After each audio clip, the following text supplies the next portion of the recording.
And what's up, everybody? It is your leading lady, Tyra Hill, and welcome to the Queen's Wind Down with a dope twist on tonight. Tonight, the Kings are winding down, honey. And yes, they're talking about it. So first and foremost, let me welcome each and every one of you. Thank you for tuning in. Thank you for joining the conversation. Tonight is going to be really, really, really epic. So let me take a breath because today has been a rough day. Shout out to Wayne the Barber. Shout out to Cuts by Sean Johnson, and to Oliver. I'm telling you, all three of them had emergencies on tonight. I'm praying for each and every one of them on tonight. I'm praying for their families. And this is how you know this conversation is going to be dope. Because everything that could have went wrong today did try to go wrong, but we are still standing in. So I told y'all this week that I was going to allow the men to chop it up on my platform, that I was going to vacate my seats. But tonight I feel like the Kings talked me into staying, because as in Jay-Z, like Jay-Z said, my baby mama harder than a lot of you niggas. You know what I'm saying? For real. So That's true. I'm going to be quiet. I may chime in a little bit, but for the most part, I want to hear from the Kings tonight because we're talking about everything you're dealing with as a black man in America, as a father, as a husband, an entrepreneur. And tonight we're talking the barbershop, a pillar in the black community. And it goes down in the barbershop. And so I'm excited about that because we know that barbers are more than just people who fade you up, give you the dope fades, the trims, you know what I'm saying, the shaves. They're mentors, they're father figures, they're big brothers, they're little brothers, they're spiritual advisors. And so, like y'all say, it goes down in the DM, it goes down in the barbershop. So first, let me introduce the leading man on tonight. He is the Tyra Hill Show co-host. Derek has been rocking out with me for a while. He is living in Baltimore. His roots are from Trinidad. Big it up. He's been by way of Canada. Yeah. He is a retired professional soccer player, Yeah. a father, Yeah. a businessman, Yeah. should I say a single father, a divorcee? A divorcee, yes. A happily divorced single father. Derek always has brought a dope perspective to the Tyra Hill Show. I absolutely love my brother, my friend. Y'all give it up for Derek Marcano. Hey, Whoop Debo. whoop. Hey, what's up, Tyra? Hey, Thank you bro. for letting the Kings do what we do. Chop it up a little I'm bit. excited about this. Let me introduce the The next next guest guest who who is is filling filling in in on on tonight. tonight. He He is is the the grandfather grandfather to to my my grandchildren. grandchildren. Yeah. Yeah. He He is the is the father to father my to my son. son. He He is is a a local local 333 333 Baltimore Baltimore International International Longshoreman. Longshoreman. And And he's he's just a just a fly fly guy guy and a and a dope dope guy. guy. Y'all give Y'all it give up it for up for Nardi. Nardi. Thank you. I couldn't ask for a better introduction. How's everybody doing tonight? So listen, Kings, before y'all get into it, I want to take a shot and I want to salute every king out there on tonight. Salud. Derek, go ahead and give the toast. I want to salute all of the Kings out there doing what they need to do, trying to do what they need to do, and just out there in the struggle, because it is a struggle for us. Definitely. We're gonna go through a bunch of it tonight, but I want to salute y'all. Take a deep breath. Be proud of yourself, regardless of where you are, as long as you're trying. Salute to y'all. Salute. All right, y'all, get into it. I'm about to slide to the left. Slide to the right. left. So first of all, BJ, I want to give a shout out to the three young men that were supposed to be here with us. So as Tyra said, a lot went on. She does a lot behind the scenes. Shout out to Tyra. She does a lot behind the scenes to try to make this platform one of the greatest platforms there are to speak. What's going on. So shout out to I believe it's Wayne, Oliver, and Sean. Two men got ill, and then the Yes. third one had a family emergency with someone that I believe got ill. So we're gonna talk a little bit about that. But shout out to them. Hopefully everything will be all right in their prospective lives, whatever they're going through, and they make it out on the other side. Everybody's safe, and every God willing, everybody comes out the same way they went in. Number two, I want to shout out the Queen's Wind Down. I want to shout out their two previous shows, mental health and domestic violence. Both of those are huge right now. We've had a rise in divorce. We've had a rise in domestic violence and a rise in mental health issues during this pandemic. So the pandemic has brought about, has amplified people's relationships. People have never spent, and I know this is a story that I tell friends of mine about how life changed for me when I stopped playing professional soccer and I actually had to be home. So life is different when you're with somebody, opposed to being with them 7 hours at night to being with them 24 hours a day. So when the shift change came with the COVID and people were home 24 hours with their family, their children, their spouses, everything went crazy because they got a real taste of reality, what it's like to be around those people. Mothers that didn't want to be around their kids, they want to know when school is going to reopen, not because they want their kids educated, because they just don't feel like being in the house with them anymore. They right? want that break. They want a break, which you can't blame them, right? You cannot blame them. You can't blame them. Kids are a lot. Kids are a ton. Having those kids 24 hours a day, like one lady said, I'm the lunch lady, I'm the principal, I'm the detention lady, I'm everybody, all in the course of a day, and she's trying to work too. So especially shout out to those women out there that are doing it alone, or men out there doing it alone, without any support or any true support to give you a break. I mean, everybody needs a break from anything you do continuously or too much. So, shout out to those people. So in saying that, that was those are two great segments. The domestic violence piece was great. Tyra had some great stories. Those ladies spoke truth and purpose. These are things that we, in the African American community, I remember Tyra saying how we hide a lot of things and we look over certain things, but those things become generational and end up hurting years and generations down the line.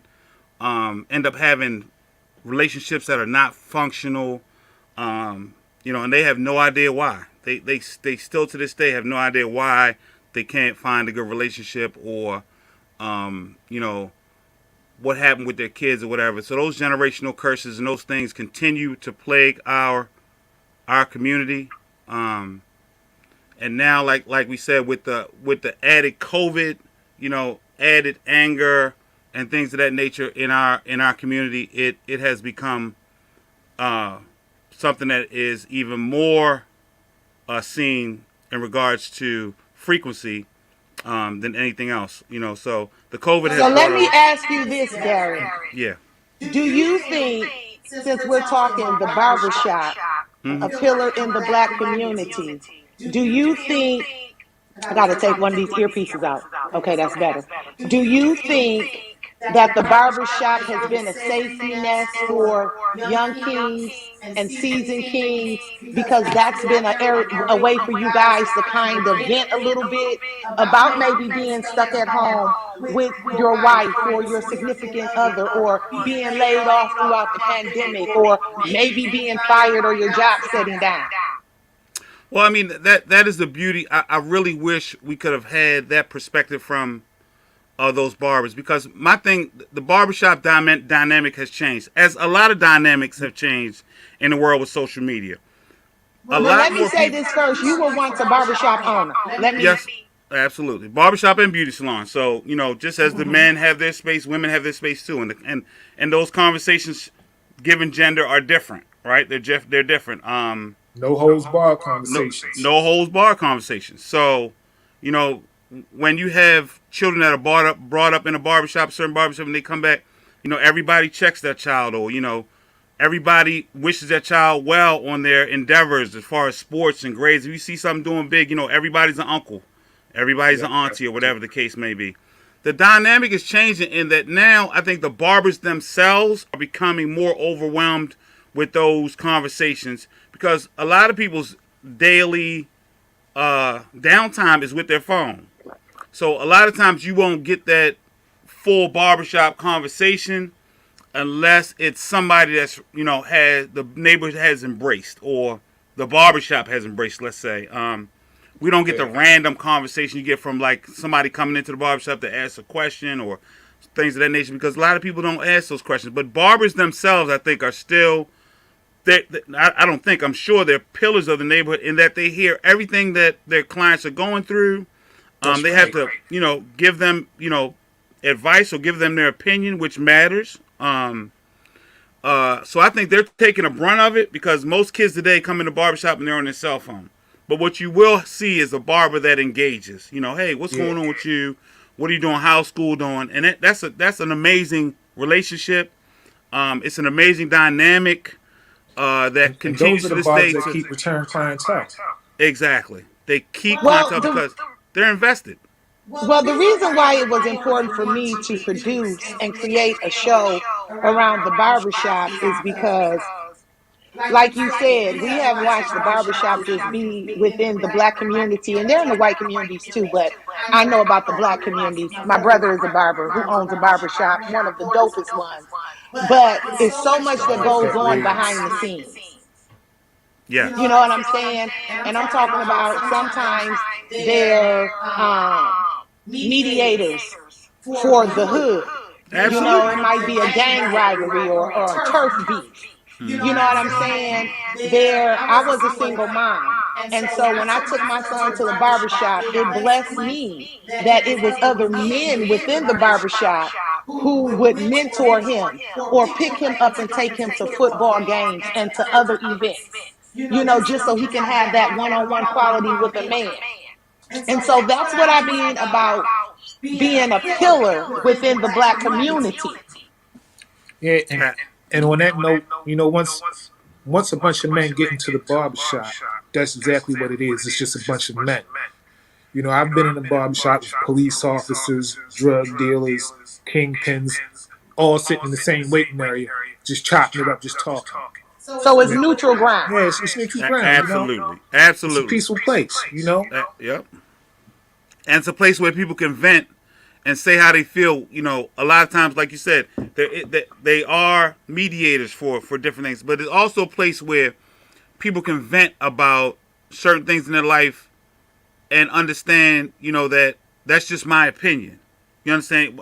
Don't take it personal. That's That's right. my opinion. So you'll have a dude in there that's that's a street guy that's been doing this thing in the street, and then like Bernard said, you have a policeman there too, right? But that's neutral ground. So neither one of them have really a up on the other one.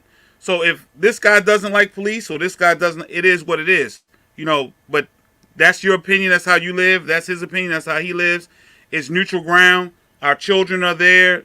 You know, we're there. That's a peaceful space for us. Women, Women, sometimes single Sometimes moms. moms, that's right. all of that. So that's what makes it a really neutral place. And you know, the barbershop has always been that place where men could seek out information or advice for things that they don't want to talk to. Refuge. Yeah, you know, it's a refuge. So you know, I'm a child in a single mother's home, and I want to ask about condoms, or you know, I just want to, you know, I'm listening. Like I don't know, BJ, if you ever. A lot of times when you're in the barbershop, your ears just tune because you're hearing what the new music You hear is, so much. what people. Yeah, you hear so much. You know, you get so much information about our culture in a barbershop. Just So wait sitting right there. So this just makes me happy because this is why I had to birth this show. You hear so much. You get the culture, Oh, you get absolutely, wisdom, Definitely. absolutely, you definitely. get street knowledge. Most Yeah. definitely. Yeah. You get what I'm saying? You get spiritual advice, Yeah. On occasion. you You get know, well, therapy. yeah. You get checks. So uh, here's a crazy thing on the mental health side: separation anxiety, right? So Hmm. you have mothers that have separation anxiety, and their child too that have separation anxiety from their mothers, That's especially boys to their moms and moms to their boys. Guess who's one of the first people that deals with separation anxiety with a mother and a child and the a barber. young boy? A barber. Because when that boy get up in that chair and start crying, the first thing the barber is gonna say is, "I got him." And that mother wants to come over there and give that boy a hug, but the barber gonna be like, I got him. Like he got to go through this. He got to I was cry. that mama. You were that mama, right? So And my mothers had brother this. Pat be like, They be so man, anxious. Like, if you is don't he sit hurting my your baby? ass down.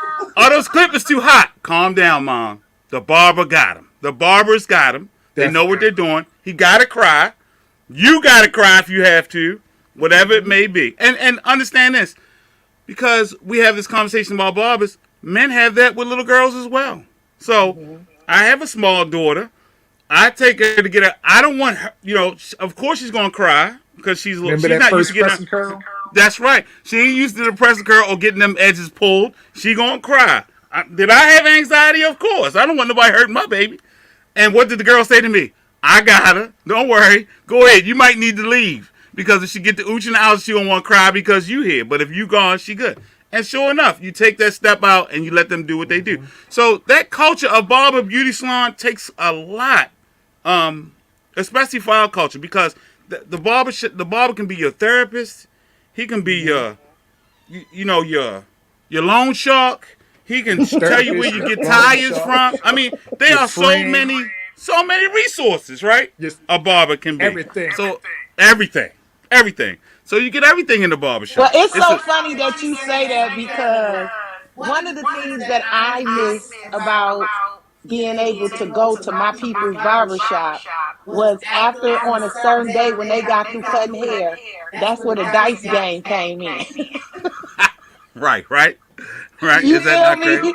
And so it went from being professional barbers to saying what they hitting for. All, all in a professional setting. So you All already in a know. All in a professional professional setting. setting. All in the professional setting. It goes from everybody from and Nothing believe but me, people love. in the bar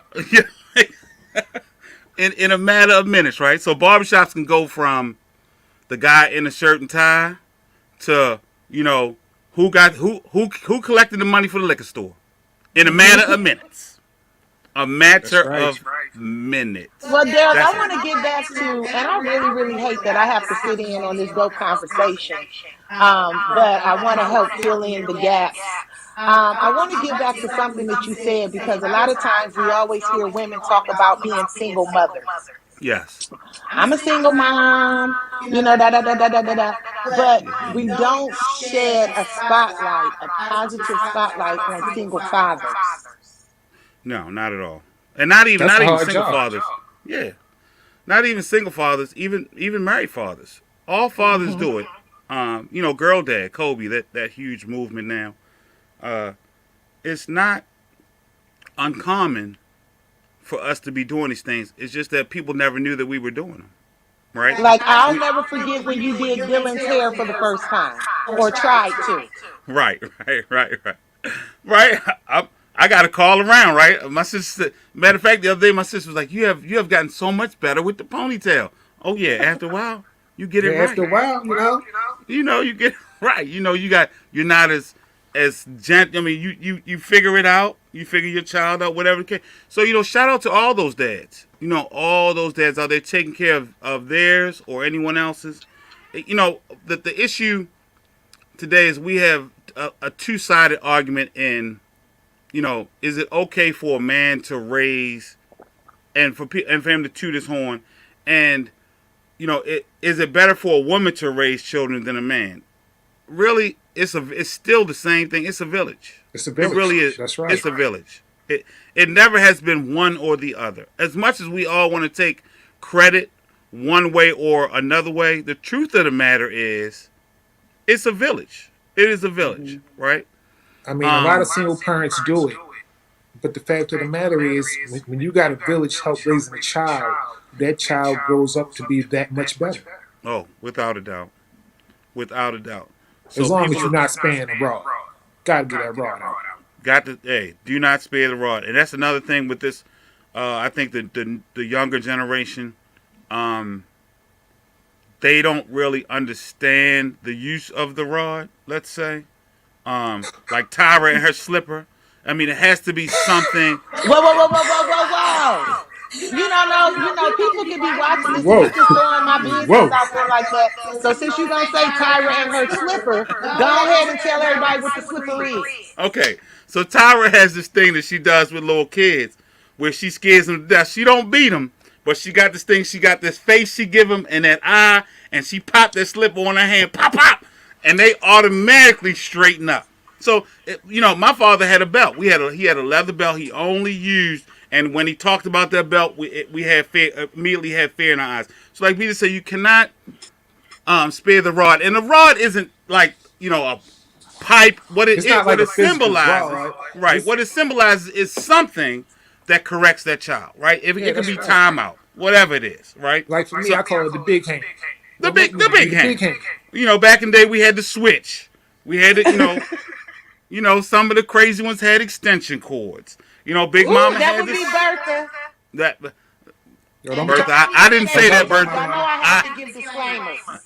It is not okay, and me and my mother have had this conversation on what would possess you to think whooping me or chastising me with an extension cord was okay.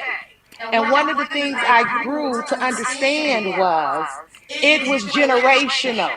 Yes.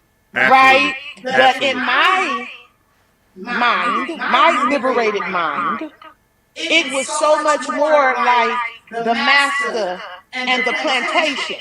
Yes. So what in hell would make y'all think, the ancestors think, that disciplining your child was something like, but that just goes to show you the mentality. Yes. Mentality from the ancestors and still with us as black people today. I hate to correlate this, but if you think about back in those days, in them older days when parents were whipping their children harshly, those children grew up to be more stronger and what's the word I'm looking for? I'm one of them children. More resilient. Yes, thank you. They're very resilient. More resilient. They're resilient. So that's a great segue to one of the things I wanted to talk about with the group was, the state of the African American culture, the state of African American people. Where do you two see? Do you see us going as a culture forward or backward? So as we get older, we end up making the same statements our parents made. About the clothes, our parents made the same statements about us. Let's not get it wrong. About the music, our parents made the same statements about us, right? So we grew up with the Ice Cubes, the Tupac. The Tupacs. Mama would be like, cut that. Let's not get it twisted, right? Our lyrics were thugged out, right? Thuggish, gangsterish, F the police. I mean, we had them too, but and our parents said the same thing about us. That music gonna drive y'all crazy. So forth. In my opinion, our culture is lost, right? The generations in a whole are caught up. So you'll find a younger person that listens to, for example, what you listen to, Tyron, you say that person has an old soul. But that's really what they grew up on. Mm-hmm. And that music connects them to that generation and what that generation is interested in. So if you meet somebody like yourself or younger than us that listens to jazz or old school R&B, you're going to find that they're connected to that same generation. They're connected to longshoremen, older guys that are more settled. When you find the generation that's connected to us, even though we understood entertainment because the whole dynamic is a circle, the rod, for example, things of that nature, we understood punishment from praise. And a lot of times nowadays, listening to conversations and doing the things they do, they really don't understand the difference. Because they take what they hear as gospel and don't understand it's really entertainment. I think we understood that was somebody's lifestyle, and they, especially storytellers, and that's what they went through. But that's not what we're going to do or what we need to go through. We need to do Well, something that's can going I to interject just a little bit? sure. No, Hill, you go ahead because you were about to say something. The Kings are winding down, and I'll add on to it at the end. Go ahead. I think what this generation is really lacking is just a sense of self. You know, Absolutely. everybody just walk around acting like nothing matters. Absolutely. You know, they could care less. And they speak about at You, nothing matters. you know, But you just took a life. You know, it's so many ideas in the graveyard. hmm, We could be walking around here with flying boots right now, but that man that's right. did. The cure for cancer, right Cure now. for cancer, cure for diabetes, the cure for tumors, the Hmm. cure for everything, but it's in the graveyard. Well, I think that that comes from a generation. There's been a major breakdown within the culture and within Black families. Yes. And what I mean by that is we have gotten away from so much tradition. And I need to be very clear when I say all tradition is not bad tradition. It is very important that you and your family should break bread together every night sitting around the table. See, my mother used that time to get in our business. That's right. Hmm. How is Yes. school? What's going on with Yes. y'all and y'all little friends? Which Yes. friend was 100? Which friend was fake? You get what I'm saying? We've gotten away from some of that. I didn't always want to wake up on Sunday mornings and go to church, go to Sunday school, go to Bible study on Wednesdays, sing in the choir, direct the choir. But we went. But it's just those foundational things that we have gotten away from, and we've given our children so much more liberty than what it was that we had. And I also think that there is a different in street code ethic. Oh, hold on, pause right there. When you Uh-huh. say that they've given their kids so much more liberty, I agree with you on that because I can't understand how most parents say to their kid, "Do you want to do this or do you want to?" No, you Or what doing. you eating tonight? No, you doing what I say. You eating what I cook, Mm-hmm. or is where's that broad? Absolutely. Mm-hmm. You know what I'm saying? Absolutely. Absolutely.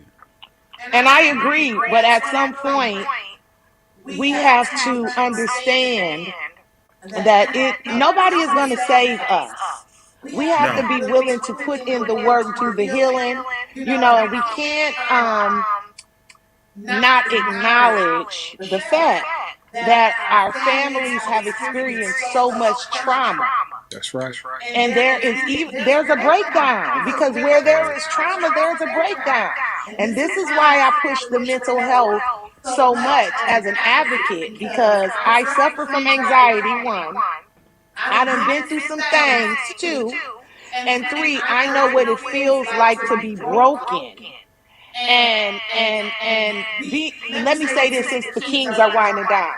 To be broken and be a single mom of a Black young boy. Mm-hmm. You Mm-hmm. get what I'm saying? hmm Yeah. and on the And flip being note of human. that, you got men that are broken who are single fathers raising males to be broken. Mm-hmm. Mm-hmm. They mad at Absolutely. everybody because they didn't get this as a child, or somebody broke their heart, or they think that their father was too hard on them growing up. So in return, when they raised their own son, they didn't recognize that the treatment that they got from their father was detrimental to their attitude. So they give the same thing to their son. You forgot one, not to cut you off. Or a lot of our young Black kings are experiencing their fathers being locked up in the penitentiary. Mm-hmm. Yeah. They're fatherless sons. And Absolutely. so mothers are raising. It says there's a lot of echoing. I hate that. I don't know what. Joshua, tell me now, is it more echoing? Y'all don't hear the echoing? No, it's gone now. Now that you did whatever you just did, it's gone. Okay, I had to take the one out. So, oh, I hate that because that conversation was good. So let me pinpoint right there. What I was saying was, thank you, Joshua. I love you. Thank you. What I was saying was, a lot of times as single moms, we're raising our sons and their fathers are incarcerated. You get what I'm saying? And so Absolutely. a lot of hurt and pain comes from that. Why y'all didn't nobody else tell me it was echoing? See, y'all the type of people that if I got lipstick on my teeth, y'all not even gonna tell me. I sent you a text message, but moving on. Now I'm not talking about you, Derek. I'm talking about my people that's About your watching. people. They love you. They love you. Um. They gonna listen regardless. Oh, my bad. Mommy texted me. She said it's echoing. Yeah. Just take these out. Michaela, when you talk, it's an echo. I love y'all. Is it an echo now? Can y'all hear me good? No, there's no echo. You're good now. I don't hear one anyway. I got it, Kay. She talking about I sent the text. I got it. Okay, so getting back into it because this conversation is good. But y'all know I hate the devil. I just hate the devil. You know, I'm the one in church, you know, people be up testifying and I'll be like, I hate the fucking devil. And I'm going to get put out. You know what I'm saying? I hate that motherfucker. You know what I'm saying? But Yeah, just like that. he did not want this conversation to go on. But what I'm saying, as single moms, and as a single mother who raised a single young black boy at the time, who is now a man, he's 30. You know, my son's biological was incarcerated. So watching him grow up, I understood that there is a breakdown somewhere that's going to affect him somehow. You get what I'm saying? Yeah. And so it was just important to me that I put other men around him who would sharpen him. And now that he's a father, he wouldn't make the same mistakes that his biological made. And so, Derek, when I see you as a single dad, and when I say a single dad, like you literally fought for custody for your son. Absolutely. Absolutely. And that changed my perspective on being a dad, on what it meant to be a dad, what it, you know, I had to learn what it meant to be a single dad. You know, it's an amazing thing. And, you know, we were talking about traditions. The barbershop is one of those traditions, right? It's one of those traditions where, you know, we talk about the village, but it's been lost in translation because kids today don't do that ritual, just like they don't have that ritual going to church, or that ritual, you know, of cleaning the house every Sunday, or that ritual of washing their parents' car or cutting the grass. They don't have that ritual going to the barbershop because styles have changed. So now we have dreadlocks, we have cruddies, we have things that don't bring you to that space on a regular clip. So now we've lost that connection with another group of people that could basically help you in that village check that young man, other men that can help you check that young man. But I think men need to know that because I think sometimes our kings feel hopeless when it comes to child custody issues or fighting for their child. Like I watch you go through the mud. Absolutely. So, I mean, since we are talking about, you know, the men today and and thank you for the platform, I want to let every guy out there understand that the system is no longer geared against you. Don't go in there with that attitude. It really isn't. If you're a guy out there doing what it used to be, right? I'm gonna be honest. The system was against us. It was like, okay, the mother went down to child support or whatever. You know, you went in, they taxed you. Boom, you're gonna pay. The system is no longer like that. If you do what you're supposed to do as a man and spend time with your child, regardless if you have a high-paying job or a good job, as long as you spend time with your child, the system will not only make sure that you continue to have that time with your child, but it will try its best not to tax you as much as if you're a parent that is not actively in your child's life. So understand what I'm saying. As but a man, you said something the other day about something that fathers shouldn't do when they're trying to communicate. I want you to throw this nugget out there. When they're trying to communicate with their child's mother, they shouldn't send threatening messages, No. type of No, tone. Get not into at that all. for me. Get into that for me. So that is ultra important. So how you communicating what you say to the mother of your child is ultra important in regards to custody and in regards to you being an an active person in their life. Judges look at that.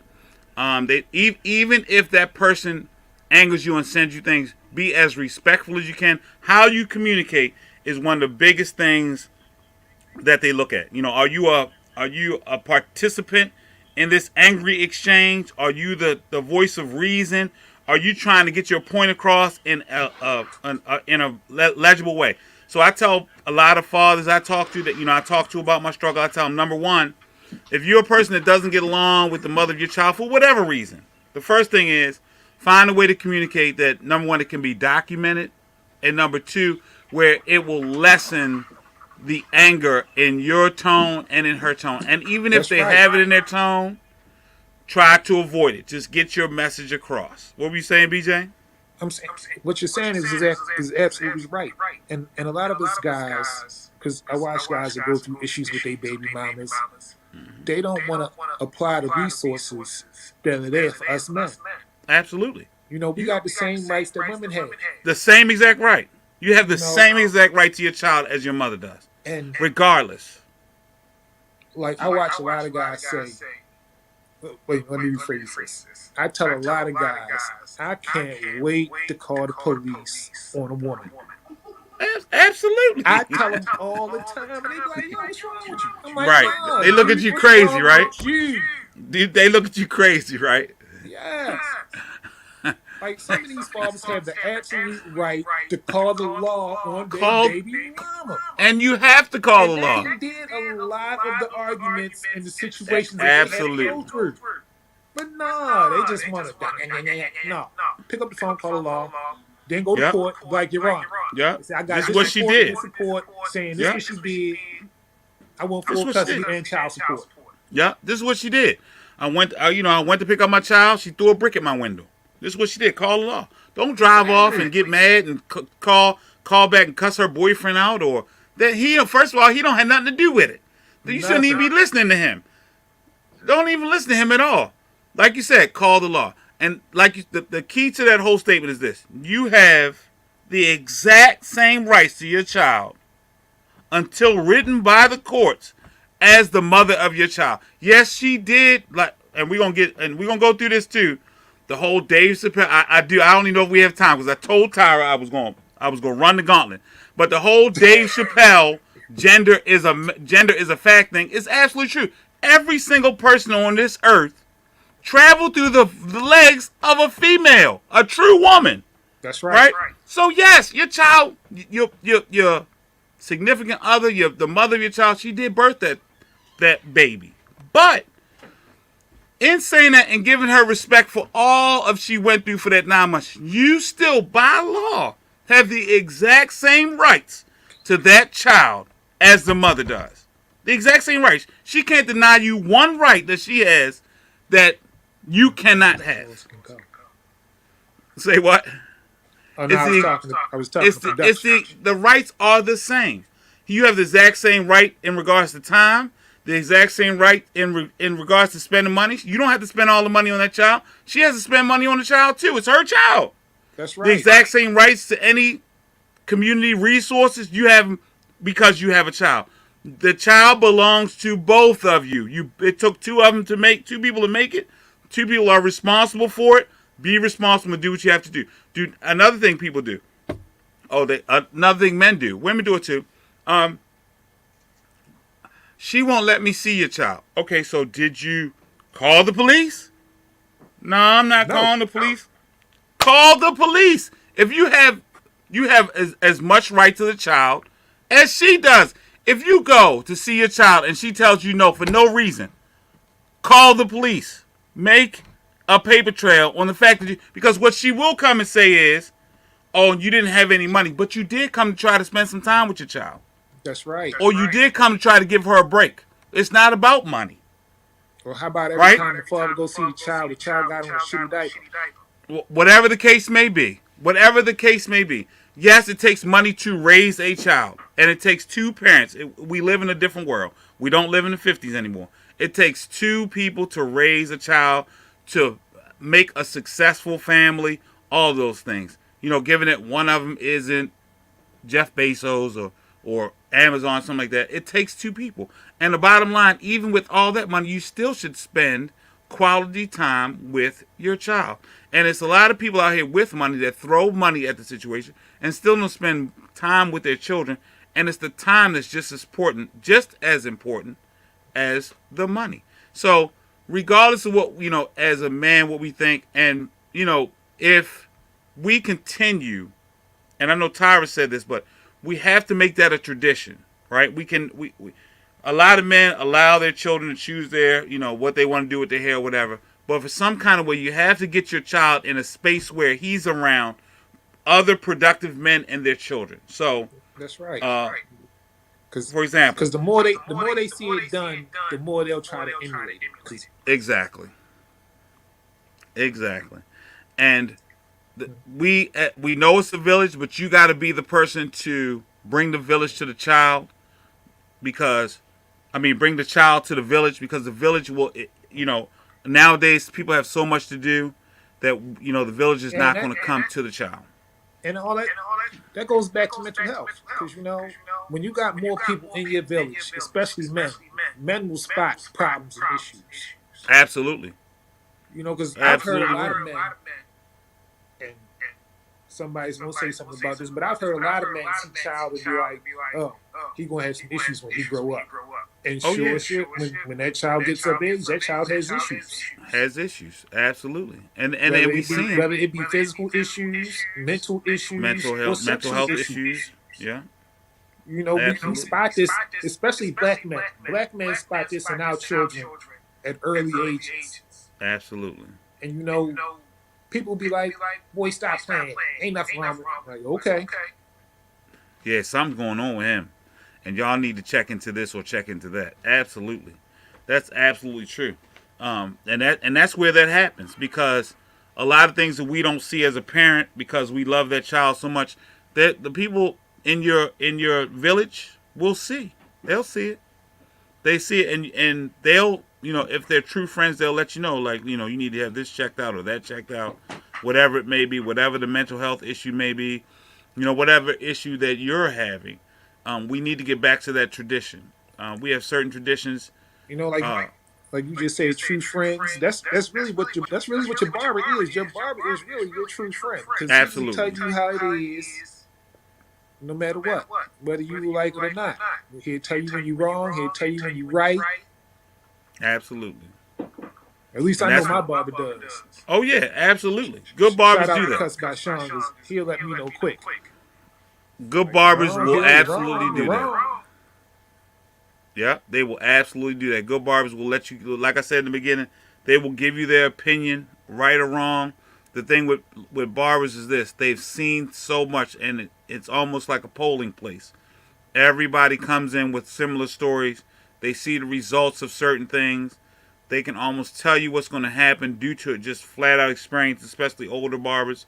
They haven't been through it. They know somebody that has been through it, and they can tell you what they know, or what you might need in regards to resources to help you find out what you need to know. And we lose that a lot right now in regards to kids just going to those spaces, barbershops. I tell people, if any of the people on the line are from any other city, I tell people that are not from Baltimore, that talk about the city of Baltimore, that one of our greatest tragedies is when they start taking out rec centers in Baltimore City. Rec centers was a place very similar to the barbershop, where you had an older gentleman that ran the rec. He knew everybody's name. He knew your mother. He knew probably in the direction that you lived in. He knew who you hung out with. He knew who the good kids were. He knew who the bad kids were. He knew how to protect everybody and tell them, they also would squash different beefs between different people, so forth and so on. That's where everybody came to learn football, basketball, what you like, what you didn't like. When Baltimore City went away from rec centers, and any metropolitan area gets away from that rec center, it becomes Baltimore. The men, the young men in the city become a problem, because I've always said the most dangerous substance in the world. I said this when I was on the Tyra Hill show. I say to people all the time, the most dangerous substance in the world is testosterone. It's dangerous. It's so dangerous. People don't understand how dangerous. Testosterone, you have two leaders that don't like each other. They don't know why. They just don't like testosterone. They get into a war. And don't even want to talk about why And they don't don't even like want each to talk other. about why. Due to testosterone. We seen it coming up. Two guys meet eyes. They seem not to like each other. Next thing you know, testosterone. Why are you looking at me? We fight. Testosterone is a dangerous And substance. It's that's very dangerous. another thing that led to that was mass incarceration of our young black men. See, when they started locking up all them boys that was between 20 and 35, I'm sorry, all the men that was between 21 and 35, all them other guys that was 15 and under, they no longer had anybody to look up to or nobody to tell them, no, yo, don't do that. No, don't do that right now. That's not the way to go Exactly. about that. Exactly. So now you had a bunch of teenagers just going off emotion Yep. because that's what they knowing. You know, That's what they they know. raised by their mama, they with their aunties, they with their cousins. You know, because most of the older men are incarcerated. Yes. And if they're not incarcerated, some of them might have mental issues or abandonment issues where they like, nah, we gonna do that. Oh, calm down, think about it. Add up your choices. You know, do you want to go to jail? Or do you want to be productive in life? Exactly. What do you want to do? And rec centers were a place where somebody would, or barbershops was a place where somebody would ask you these questions. Somebody that knew you, knew your mother, knew your father. If he's incarcerated, would tell you, look, your father wouldn't want this for you. Rec centers was a place where, if you listen to stories, I've heard stories of football players and people in LA. LA has very high gang activities. Talk about where, when they were on their way to go do something in regards to their sports, God would say, leave him alone. He's not a part of this life. Because guys that were in the streets could see little kids with potential and would tell them, we don't want you over here. You go do what you got to do. Go play baseball, go play basketball, go play football, whatever it is. You don't belong over here. You're not one of this. You don't belong in this group. And rec centers, allowed kids to explore those different avenues. As soon as rec centers stop, a lot of times, like we talked about, the breakup of the family, single family homes, mothers working. Where do these kids find love? Well, back in the day, it was the rec center or, someone in the community, a barber seeing you, put you to work sweeping his floor. Now we've lost all these outlets. The church used to help. The church used to help out. That's a whole nother issue. Yeah. I believe, in my opinion, treat me like Dave Chappelle if you will, cancel me. Our churches could do more. They do a lot now. I'm not saying they don't do a lot. Churches do a lot, but they could do a lot more in regards to children having activities. And I know it, as much as they do and as much as they have to do, churches do everything from pantries to clothes giveaways. We need to go back to those traditional things to help us with our cultural base and help our children know what's going on. For sure. Right. It's important. These things are important. So if you find, a lot of times our generation, when we stumbled and we fell, we went back to the church or we went to talk to our pastor. Nowadays, we don't have those traditions. It was an activity at the church for youth all summer long. I don't care what day of the week you went up there. It was hundreds of kids there. Hundreds of playing kids. around. They had before school programs, after school programs. Absolutely. Yeah. Now, everything. Meal programs, come in and get something to eat. Sunday, Wednesday, Thursday, and funeral on Saturday or murder. Funerals on Saturday. So, I mean, even though, like I said, they do a lot, we all need to do a little bit more in order to protect our kids. We do. We absolutely do. We need to do more as men to protect our young women. It's just far too many. It's far too many young women being pulled into the sex trafficking or in the fan only. These things that require nothing but a nice body and things of that nature. But the issue is, as men, we need to try our best to guide not only our daughters but other people's daughters in the right direction. Like I say, we need to mentor the youth. Absolutely. And mentoring People say they don't have enough time. They work 2 jobs, or they don't make enough money. I tell people, um, there are different. You don't have to mentor as in join a program. There's always somebody in your circle that you can attach yourself to that may need your advice, a helping hand, something that you may be able to help them with. And that person might not be in your family. It might be a younger coworker that you see going That's through right. some things. Right. It may be See, a a distant lot of relative. a lot of people don't recognize the mentor and the help when it's right there in front of them. Like I got a coworker, Weedy. It's my man. He is so positive. He calls everybody Big Bro, and he's actually older than a lot of people he called Big Bro. But I'm saying this because he mentors so many people, and a lot of people don't even realize that he they mentor. You know what I'm saying? He gives them good advice. He puts them up on game. You know what I'm saying? That's Just important. like you mentored me. You know, a lot of people get caught up in them titles. Yes, I ain't in nobody titles. mentor. Nah, you is a mentor. You are. Absolutely. I ain't Everybody's a nobody mentor. big brother. Nah, you is somebody's big brother. I ain't no Absolutely. lifesaver. No, you is a lifesaver. Absolutely. Without a You doubt. got to take the things that you've done and been through in your life and apply to somebody else's life. It might not be the same situation, but they'll hear how you had to sit down and think about what you did, and that just might make them sit down and think about what they have to do. Right. About their decision, whatever that decision may be. Um, that's important because mentoring doesn't have to be through a program. Like we said, you just giving somebody a good word of advice could bring them through a struggle that could save their life and save countless people in their lives, their children, so forth and so on, because they'll learn something.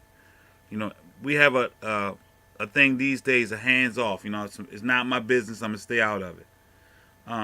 Sometimes, and I went through. Shout out to Josh, who was just on, who actually started this line, Capable. I don't know if y'all can see that.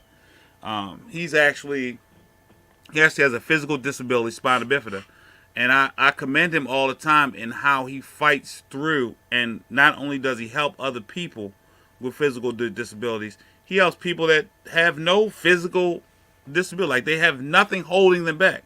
And I tell him, you are an example of somebody that pushes through regardless. And a lot of times you don't know who's watching you, and just by them watching you, you're mentoring that person. Your movements, your actions, the things you do, the things you say. It could be a young child, or like I said, a younger coworker or a younger relative that you only see at a certain time that admires, what you wear and how you carry yourself, how you wear your hair, what you're doing in life. They look at you as being successful, and you don't even you have no idea that person is even looking up to you. So we mentor in different ways. Your ability to affect our culture can be felt in different ways. Yeah, Your resilience. that's right. For those people that don't understand, if somebody sees you get knocked down and come back up that's close and get back up that's close to you, they more than likely will have that same attitude. What they see is someone that's been knocked down and get back up, and that is a method of, through your actions, of mentoring.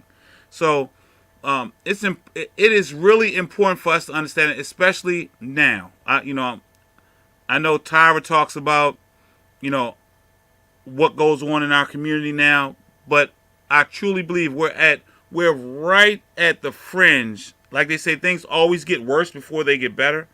But we're at the fringe now of, given all that's happening in society, things with the Me Too movement, things with Black Lives Matter, where we either need to put up and shut up, or just shut up. It's just one of the two, because we talk a good game.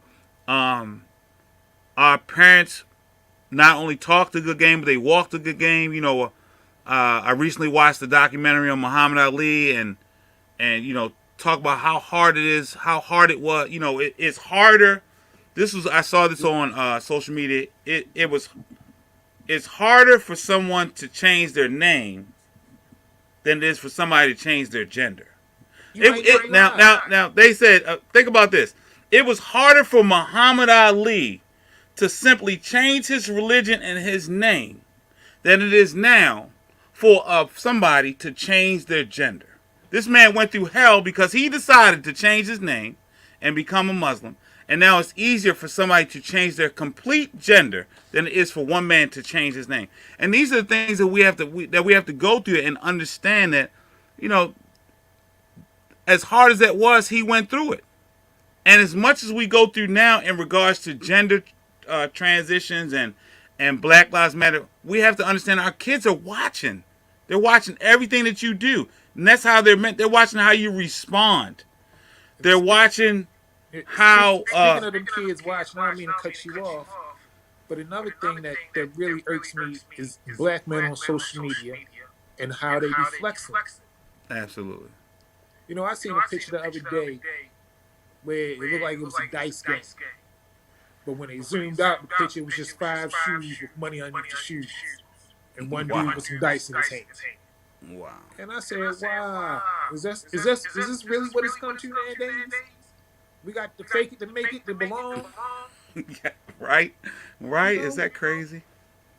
I've seen so many people on social media with all them stacks of money. I mean, big stacks of money. Yes, right. But they still living in the projects. They still living in the projects. So that's the new thing now with videos. Money all the way up to your shoulder, from your hand to the shoulder, right? Yeah, and what's that? yeah. Well, we're a society of floss. We're a society of floss and flex. And like people say, most of the time that money doesn't even belong to that rapper. He's probably still in debt.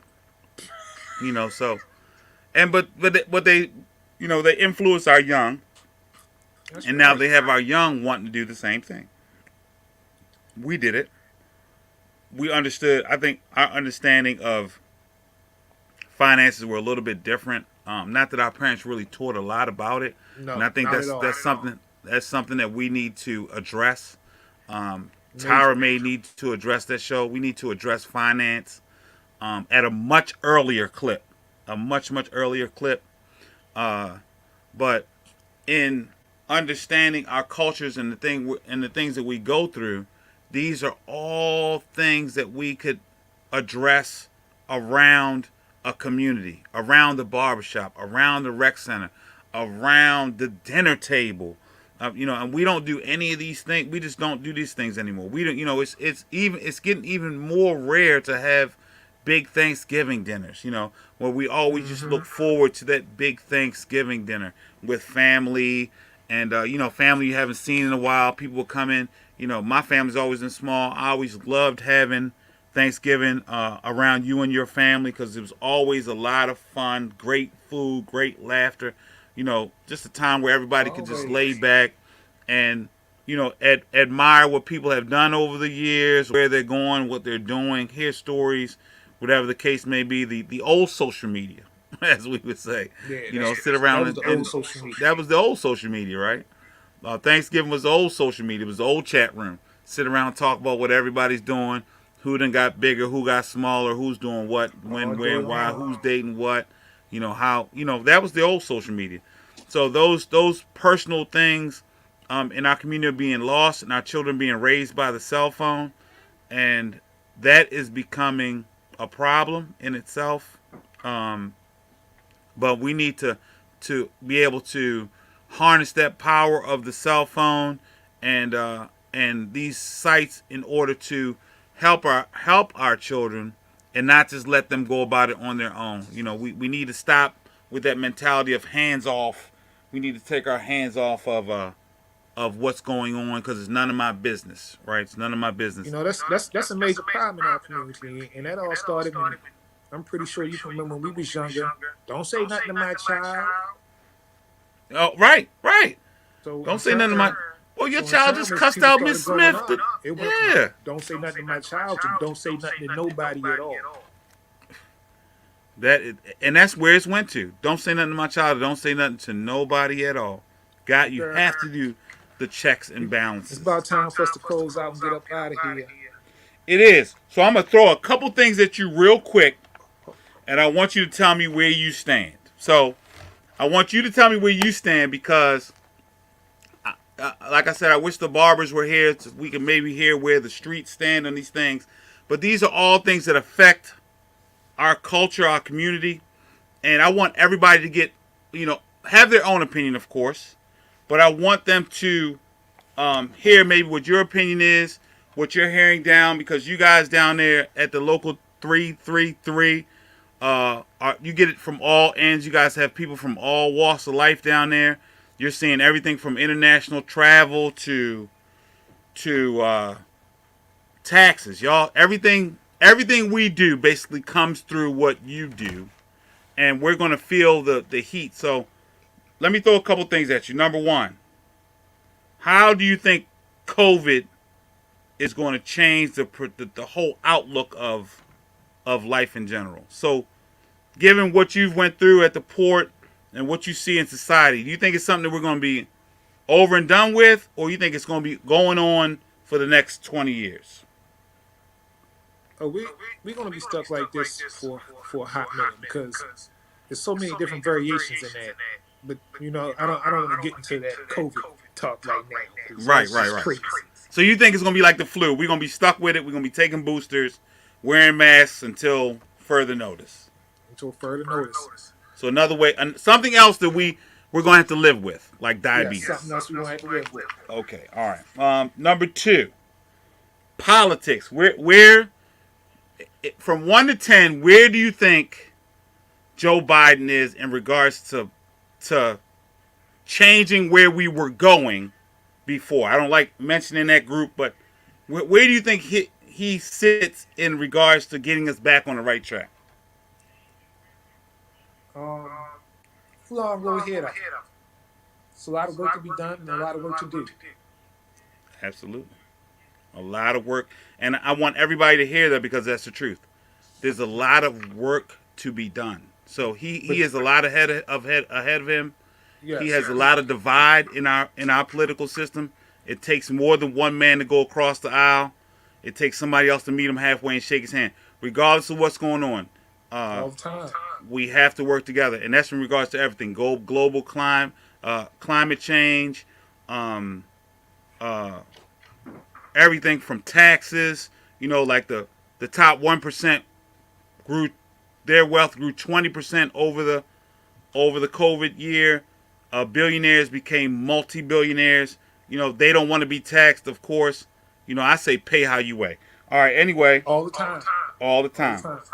Now, in regards to sports and politics, how do you feel in regards to athletes that don't want to get vaccinated, how they affect that celebrities have on our culture in regards to Nicki Minaj not getting vaccinated and them not really, because understand some of these people like Nicki Minaj has I think they said 23 million followers, and they actually had to send someone from the administration to talk to her in regards to what she was saying on her social media, to try to help what's going on. My thing about that is this. Kyrie Irving. At first, it was a your choice thing.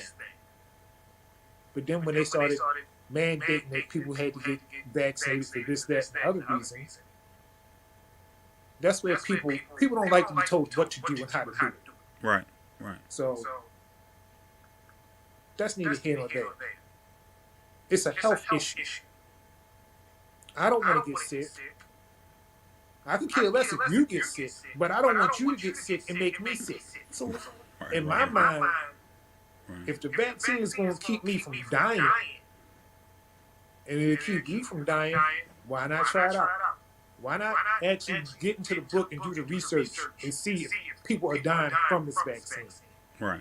Or seeing if there's any rare side effects. Right. Don't just go off of what Joe Blow and Mary Jane told you around the corner. And I think that's the problem. Misinformation. I don't mind someone choosing not to do it, but this is what I don't want you to do.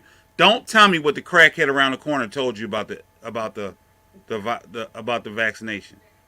You know what? I don't want Speaking to of the hear that. crackhead Like, around the corner, I don't want to we hear that. all know crack kills, but yet and still, people still smoke crack. Exactly. Exactly. So that amazes me that people are misinformed and then they pass on bad information, and no one has the right information. Everybody's getting confused. So that's a problem I have in regards to that. Now, what I tell people is this: I got vaccinated, and I'm vaccinated not for me. I'm with everybody. Like, I don't know what's going on with it, but I have an 80-year-old mother that, believe you me, if I were to come in here and give my mother COVID and she were to pass away, I would probably blow up ShopRite just out of anger, because I did not do all that I could do to keep her safe. So that's why I personally, and I have a young daughter, so, and anybody else, I have a sister that has MS. I have friends that have health issues. I did it not for me, not for me. I did it for the people in my life that I care about. So whatever your reasons may be, and if you choose not to take it, understand, do all that you can not to pass it on. Period. That and that's where I'll leave that. Closing out, what would you say to the hustler on the block and the single father? What I would say to a hustler on the block is expand your hustle. Expand your hustle. So we both known dudes that hustled on the block, and some of them do well and they stay there. Expand your hustle. Jay-Z did it. Everybody did it. Figure out what's good for you, what you can do beyond that hustle, and expand your hustle in your neighborhood. So make your neighborhood a better place. If that means buy property and rent and change your neighborhood, change your dynamic, do that. Whatever it may be. If that is, That's good. open up a barbershop so you can influence the young, or whatever it is. Just expand your hustle. If that's what you do to make money, I'm not going to knock your hustle. Just expand your hustle. Don't only do that. Because you're killing people, you might as well save people while you're killing people. All right. So, And what would you say to a mother as a stepdad and to a stepdad? I would say, blended families is where the world is going. It's where we are, right? So, stepdad is just a title. It's caregiver, dad. Whatever that person calls you, you're a person that's trusted in that family for however long or time that you're there. So understand that our families are becoming so blended now that you'll find, a man with 2 children by 2 different women, with a woman with 4 children by 3, and that's a whole family dynamic. And we have to understand we all have to work together. That's right. Regardless of how blended the family is, to work together for the success of the children. It's not for us. We have all lived a full, and even if you're young, it is still your responsibility now to help those children succeed. So regardless, if you don't get along with her second baby daddy and she don't get along with your first mother of your child, none of that matters. None of that matters. The only I'm thing sorry. that matters is the well-being of that child. I'm sorry. And me, myself, as a stepdad, I would say to mothers, have faith in that man. Absolutely. He might make a mistake, but just know that if he really loves you and he loves that child, the only thing in his mind is what's best for that child. Absolutely. He's really not caring about anything else. Because for us real men, we know that them little ones are our future. That's it. We've done what we can do. But we got to make sure that these little ones coming up keep everything going the right way. Absolutely. And have something to keep going. So, in regards to generational wealth, climate change, community changes, redlining, all of these things, we have to make sure that we're doing everything possible. That starts with voting. That's right. That starts with snitching. That's a whole nother show. Oh, that's a whole nother show. But It's it all starts because we have to protect ourselves. You know, speaking of snitching, yeah. I remember we was in the barbershop one day, and dude said he would not tell on the guy that shot his mom. And I don't understand how that even makes And sense. so the next question out of my mouth was, "You gonna go kill him?" Right. And, Okay. and you know how a real man gonna answer that question. Yeah. But his response was, "I don't know what I'm gonna do, but I'm gonna do. Nah, call the police. Call the police, son. Tell the If you ain't gonna, police, because if you're not gonna do what you gotta do, call the police. Just call if them. you're a Let them do civilian, what they call the gotta do. police. I can't stress that enough. Enough. Civilians, call the police, because Call that's what the civilians do. police. If Call the you're not police. about that street life, there is no shame in calling the police. There's no shame. It's absolutely no shame. Help our community, police each other. Exactly. Get these reckless teenagers and reckless people off our streets, y'all. Get them off. And the only way to do that is to say something. If you see I something, remember there used to be dudes in the hood when it was a problem in the hood. You would be like, "Hey, yo, such and such and such and such. They beefing with me." And y'all go, "Here be the police," and be like, "Yo, what the hell's the problem? You squash that. It ain't that big of a deal." Yeah.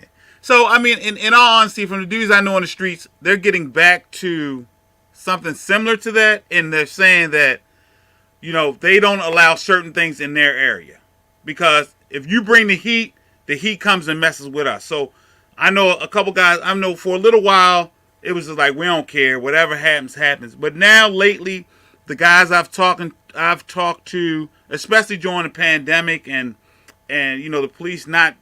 I don't know how many people are from Baltimore. Baltimore has things where our state's attorney says our attorney has said she's not going to prosecute small level crimes.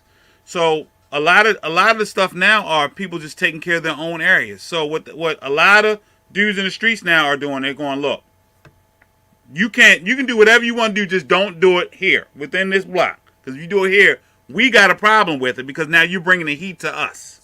And we don't want the heat. We're doing what we do. We don't want no problems over here. Go do that somewhere else. Which is an old school principle in a way, where old school guys used to, walk grandmothers to the store, feed the neighborhood, make sure people had gas. That's a microcosm of that. But we still need to understand that pathway is not the way to go. And like you said, we need to expand. They need to expand their hustle. Expand your hustle. Because people are buying up our neighborhoods and doing what they have to do with, in our neighborhoods to make money. We need to do the same thing.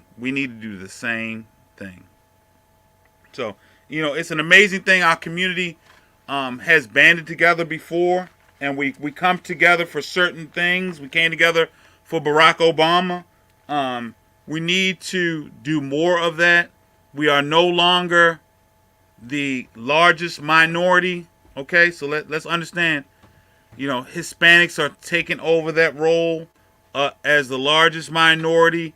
I love Dave Chappelle, and I stand with him in saying that, even though we don't understand a lot about the LGBTQIA community, we do applaud their movement and how far they've came, how fast they've gotten there. And it is amazing how they make things happen so fast, especially, in regards to the baby and other things like that. But we have to understand, we as a culture, we need to be that way with our movement. We need to be, like you said, you gotta applaud their movement. Look how far along they've come in such a short time. We don't have anything against that movement. I will agree with him in that gender matters. Gender is a fact, right? Let's say gender is a fact. Those are his words. It is a fact, right? And I do believe that it was an insult for them to name, I don't even know his crazy name, as Woman of the Year, and he's not even a woman. Caitlyn Jenner, but I consider that to be a slap in the face to so that's many a slap in the powerful face women to every. That's a slap in the face all to my over the mama. planet. To every woman on the planet, that's a slap in the face. I understand. He has his issues and he's been through his struggles. I understand all that, and I feel for him, but I just can't agree with that part of it because a woman, gender is a fact. There are things that anatomically make a woman that no man can do, and that's Give birth. that's give birth. So, regardless of what you identify as, we need to be honest about that and allow women to be the greatest thing ever. Is a woman, and like Dave said, every single human on this planet has passed through the legs of a woman, and we need to acknowledge that fact and understand that by no surgery or any other way possible, as of today, we cannot be women. We can identify as, but we cannot take the place of a woman. So, All right, queens and kings. yes, sir. May I now I, introduce to I would all like of to give you our one executive shout out. producer and our leading lady, my Yes. wonderful wife and beautiful host, Tyra Hill. Tyra Hill. This was such a dope conversation. I can't believe he introduced me as his wife. Hey. Am. Shut up. This was such a dope conversation. Yeah, but I was ready to give a whole nother hour, but we'll do it again. But We'll do it again. listen, Yeah. listen. What did I tell you? Because you said I got so much to talk about. I have so much to talk about. We're having the season finale will be a royal conversation Yes. between the queens and the kings.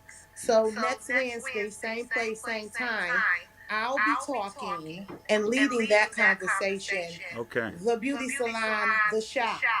Because just like it goes down in the barbershop, it goes down in the beauty salon too. Absolutely. And it has been a pillar within the African American community as well. Yeah. And so this conversation was just epic. I had to get from in front of the camera because they was like, oh, you echoing. So I felt like I was messing up y'all's show. Oh, we good. Right? Hold on, because I'm looking real cute. So I felt like I was messing up y'all's show. He's crazy. So I had to get behind the camera and put in the work, honey. This was epic. Shout out Absolutely. to you, Derek. You have always taught you well. Well, we have great. I've always said we have always had great conversations, and the one thing about me, I don't talk a lot to everyone, but when we get together, we chop it up about everything. We chop it up about everything. We chop it up about everything. We chop it up about everything. And I am so proud of you and Hill because Hill is not really a man of a lot of words. Right. But he stepped up and set in the seat on tonight. And so I have to give honor where honor is due. But the key, it was just a dope conversation. Absolutely. But Y'all talked about everything. Yeah, he's the man. He's a man's man, and he's doing a man's job. And I like to hear from them because similar to a barbershop, when you have an occupation where it's 80% men, they sit and they chop it up. They talk about everything from cancer to shopping to they talk about it. I'm sure they talk about everything down at the shore, everything. So it's huge. Well, I would love to give a shout out to Josh. Of course, Josh Moore, who actually produces this. In the comments, he got a couple of shirt orders. Yes, capable. So, like I tell people, he's got a physical handicap, but he has produced capable streetwear, which I love. The motto that everyone is capable of being greater. Everybody is capable of doing great things. We are capable as a community to make changes. We just got to do it. You just have to do it. Talk about his organization real quick because I know you're hands-on with that. Yeah, so he has two organizations. One is Fillings. Fillings is an organization that builds customized spaces for people with physical handicaps. It makes them as independent as possible. So it's a forgotten genre. People with physical handicaps, people don't understand is Just because I'm blind doesn't mean I don't want to have a wife, kids, and have a house of my own. I don't really want people to Absolutely. walk me around. Just because I'm in a wheelchair doesn't mean I want to have a wife, kids, own a home, have a space where I can cook for my children and do what I need to do, have family over without people taking care of me. So that's what that one does. And then he has capable streetwear, which basically promotes the motto that we're all capable of doing great things. It's just a matter of finding that person in yourself. Don't limit yourself. I know everybody's heard your story, Tyra, and all that you've been through, and your experiences should teach you and define you and help you, but they Absolutely. should not Your limit you. pain should birth you Should and birth you, but not should keep not you limit stagnant. you. That's right, but should not limit you. So, he works hard to let people know that we're all capable, no Hmm. matter what our situation is. He's got a great story, and his story really just shows that no matter what you go through, there are brighter things as long as you keep pushing and keep moving along. So, uh, I just want to shout out to all the men out there, single men, that are going through, because a lot of times people don't expect us, if you say something, you're complaining or you're being less than a man, you're not just speaking your feelings, we have the term man up, but it's important to talk about it, Well, we're and going to talk about that when we have the royal conversation yeah, on November the 17th. On the 10th, I'm talking the beauty salon, the shop with the queens. yes. And on the 17th, it's the royal conversation with the queens and the kings because I want to know why men don't cry. We cry quietly though. We don't Well, let people but see we're us going to cry. hold that conversation Yeah, because I want real conversations. absolutely. Because I just feel like in our community and within our culture, it has been shunned on that men, boy, stop crying. You ain't no Yep. girl. Exactly. And Yeah. so I really want to talk about that because to me, crying is a soul cleanser. It Absolutely. purges your soul. But we're going to have that dope conversation on the 17th when the Okay. queens and the kings wind down together. That's right. Bring And your we talking crown. about it all: sex, relationships, Oh, that's a huge one. That's a big one. divorce, Divorce, and all that. domestic violence. We need to Domestic talk about that. violence, We need to talk about that. health. Mental health, Because I've been on this health journey. Let me tell you, money. your little sister gonna be snatched in the summer. She gonna have a body, yada, yada, yada, yada, Adi yada, adi. yada, yada, yada. Listen, and she ain't getting nipped and tucked. And we gonna talk about that too, because I heard you guys talk about the peer pressure that's on social media. You Yes. guys have no idea on what it does to women. You talked about what it does to men, Yeah. but what it's doing to the sisters, it's an issue. So we're It going to is. chop it up. So real quick, thank you everybody for tuning in. And let me apologize. I am so sorry that I was sounding robotic. Y'all know I rock out in excellence. That just pissed me off. Yes, you Right? do. And so I kind of wanted to just like delete tonight's show because I don't want to be like, what the hell, because I'm professional. They'll tell you I go hard behind the paint. Yes, she does. Like seriously. But sometimes technical issues happen. We Yeah. have no control over them. And Yeah. so that's why I just decided to shut not my camera down, but to leave the conversation because it was so much clearer with the Kings. But again, tonight was all about the Kings winding down. And the Kings wind down on tonight. Can production get me a shot? Because we're gonna close out on a shot. What you drinking on, Derek? Derek family makes this great rum punch. Is that the That's rum what we. punch? That's what I'm drinking, and that's what I'm drinking. Delicious Rum rum punch. punch. Delicious. I Order am for the drinking holidays. on a wine that my dad made called Cherry Ray. And I didn't had it since August and put it on the bar and just popped it open the other day. It is so good. And so, yeah, this is what this is. This is a shot of Cherry Ray. But shout out to the Kings on tonight who not only wind down on the Queen's wind down, but who tuned in, who got some jewels, because tonight some jewels was dropped, who Oh yeah. got encouraged, because some encouragement went forth, and in females say who we pull your coattail. Tonight we popped y'all collars. because at some point you got to understand who much is given, much is required. I absolutely love my kings from all over the world. I love you and I want you to win. So Derek and he'll slide in here somewhere. I Yeah. know I be telling you I need my 6 feet, but come on up in here because I'm still in quarantine. Slide up in here, get down with the get down, slide up over here. Derek, close us out. Derek did such a great job. Hold on, because What this ain't my camera, so I have to figure out this camera. what I will say This is way. this, Derek and I did say such this. a great job leading this conversation on tonight. Shout out to you, King. I love you so Oh much. yeah. I knew I could trust you with it. You did You a already know. phenomenal job. Hill, you did a phenomenal job as well. Derek, close us out. What I will say in closing out is this, and I've said this on your show before. Ladies, I know this is the Queen's wind down, but please listen because I have a young king that I'm trying to raise, and I also coach soccer at St. Francis Academy, the one of the oldest African American Catholic schools in the country, founded in 1828, and there are a lot of phenomenal young men there. And what I say all the time is, Queens, y'all run the world. You run the world, right? Whatever you decide, we have to follow. And that sounds crazy because we talk about relationship and things that women are doing now to attract men and the power of social media, how they have our queens now doing all kind of things. We love y'all regardless, y'all. We love you with no booty, no eyelashes, nappy hair. We love y'all. Don't let social media drive you crazy because we're going to do whatever you want us to do. Believe me, you hold the key.